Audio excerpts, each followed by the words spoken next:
کاتێک ناوی سربیا دەهێنرێت وێنەی وڵاتێکمان دێتەوە بەرچاو کە مێژوێکی کۆن و نوێی پڕ لە ململانەی لەگەڵ موسڵماناندا هەیە.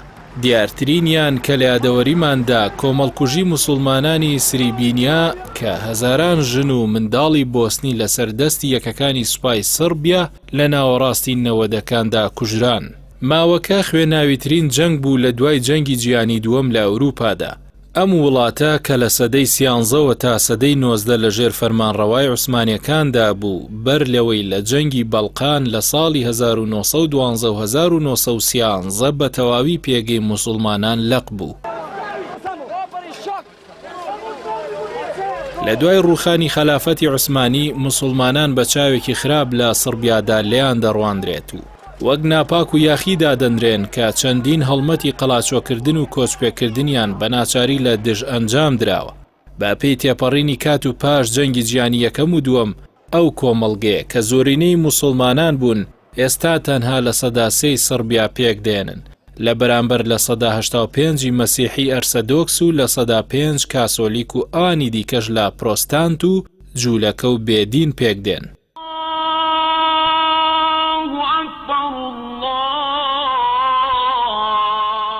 موسڵمانانی سربیا لە دوونەتەوەی جیاوازی سەرەکی بوشناقکە لە سەدا 7 پێک دێنن لەگەڵ ئەلبان لە سەدا 25 هەروەها قەرەجی ڕۆما و چەند بەشێکی دیکە لە سەدا 5 پێک دەهێنن. شاری نۆڤی بازار کە جیاوازە لە شارە مەسیحیەکانی دیکە تایبەتمەندی خۆی لە پابەندی بە ئاینی پیرۆزی ئیسلام هەیە وەک بیستنی دەنگی بانگ و پۆشتەیی ژنان و ڕیش و چەندین دیاردەی دیکە. بەڵام ڕوبەڕووی کێشەی گەورەی ئابووری و نەبوونی خزمەت بووەتەوە کە بێبەشە لە فڕۆکەخانە و سکەی شەمەندەفەر هەروەها ڕێگاوبانەکانی زۆر کۆڵەوار و خراپن. چواردەوری ناوچەکەش بە شاخ گیراوە کە بە بەراورد لەگەڵ شارەکانی دیکەی سربیا بە کەمی نەبێت دیاردەی بەرەو پێشچوونی ئابووری تێدا نابینی.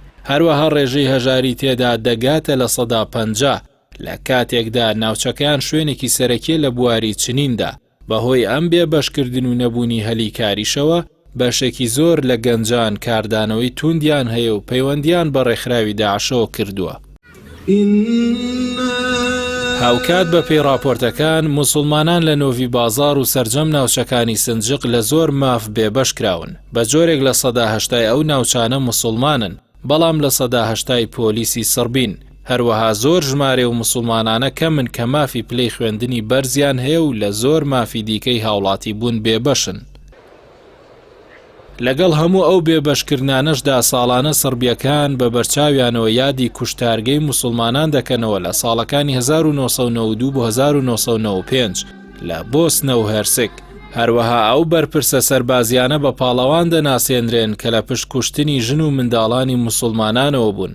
هەروەها بەردەوام دەسەڵاتی سربیا کار دەکات بۆ ڕێگری لە موسڵمانان و ڕووخاندن و لە ناوبردنی مزگەوتەکان. کاتێک عوسمانیەکان سربیان بەجێهێشت بەلگرادی پایتەخت زیاتر لە 300 مزگەوتی تێدا بوو بەڵام ئێستا تەنها یەک مزگەوتی بە ناوی باجاکرلی تێدا ماوە. تا ئێستاش چەندین جار داوای وەرگرتنی مۆڵەت بۆ دروستکردنی مزگەوت شکستی هێناوە و ڕێگەی پێ نەدراوە.